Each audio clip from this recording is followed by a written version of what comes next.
الحمد لله والصلاة والسلام على خير خلق الله اما بعد.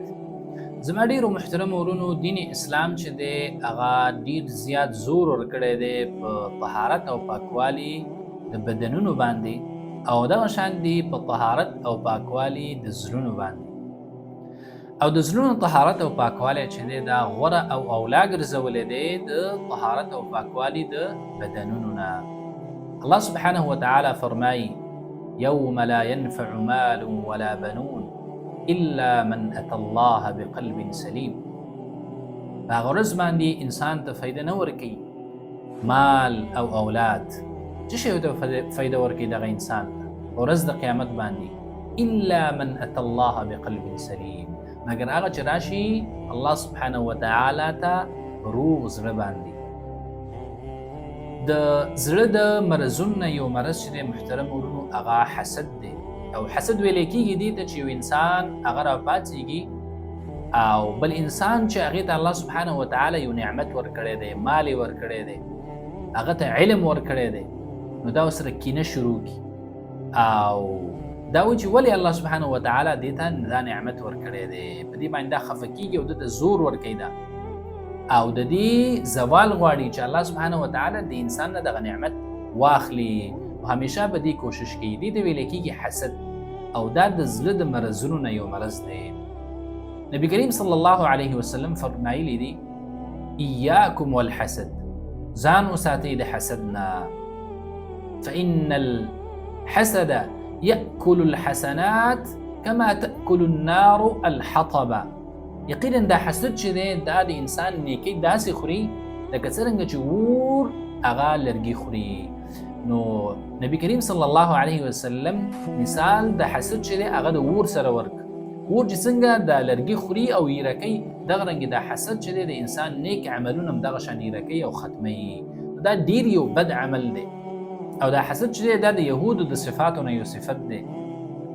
یهودو به هم دغه چا سره حسد کوو، چا باندې به الله سبحانه وتعالی فضل کړی او احسان به کړی او علم به ورکړی او مال به ورکړی، نو هغوی سره به حسد کوو. نو دا صفت چې دی د یهودو نه رانقل شوی دی د امت ته. کله کله چې د حاسد انسان چې دی په دې باندې اتفاق نه کوي چې د سړي سره صرف د زړه بغض او کینه ولري، بلکې دا کوشش کوي چې د انسان ته تکلیف ورسوي، په ژبه باندې دغه رنګې تکلیف مالي ورته ورسوي. کوم نعمت چې الله سبحانه وتعالی به د انسان باندې کړی دی، نو کوشش کوي چې دغه نعمت د انسان نه واخلي. که دې ته یو ښه کاروبار دی، نو دا کوشش کوي چې دا کاروبار یې خراب کړي. که چېرته دې ته یو ښه وظیفه میلاو شوې ده او یو ښه جاب ورته میلاو شوی دی، نو دا کوشش کوي چې دې نه وباسي. او د حاسد انسان په دې باندې نه پوهېږي چې دا ضرر نه رسوي، دا حسد صرف خپل نفس ته او خپل ځان ته چې دی ضرر رسېږي په دې کې. او هغه څوک چې هغې سره حسد کوي نو هغې ته هېڅ قسمه ضرر نه رسېږي، بلکې دا حاسد انسان خپل ځان ته ضرر رسوي، نفسي، بدني او دغه رنګې دیني ضرر دی. انسان پکې دین خرابېږي. د دې حسد علاج هم شته دی.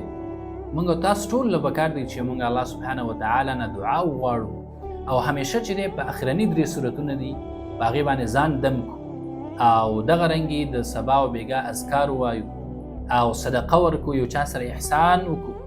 نو دا هغه کارونه چې په دې سره ته د شر د حسد کوونکو نه بچ کېدلی شي. هغه کس چې هغه حسد کوي د یو چا سره، نو دا د الله سبحانه وتعالی په تقسیم باندې اعتراض دی. دا په الله سبحانه وتعالی باندې اعتراض کوي. الله سبحانه وتعالی دا رزق چې دی دا څوک تقسیموي؟ دا الله سبحانه وتعالی تقسیموي. نو دا په الله سبحانه وتعالی باندې اعتراض دی، او دا دغه رنګ په تقدیر باندې اعتراض دی. دا خبره یاد وساته که چېرته ته حسد کې د بل مسلمان سره، ته د الله سبحانه وتعالی باندې اعتراض کوي، د خپل دین خرابې، د خپل بدن ته ضرر رسوي، خپل نفس ته ضرر رسوي. کوشش وکړه د دې قبیح عمل نه ځان وساته، او همیشه د الله سبحانه وتعالی نه خپل ځان دپاره وغواړه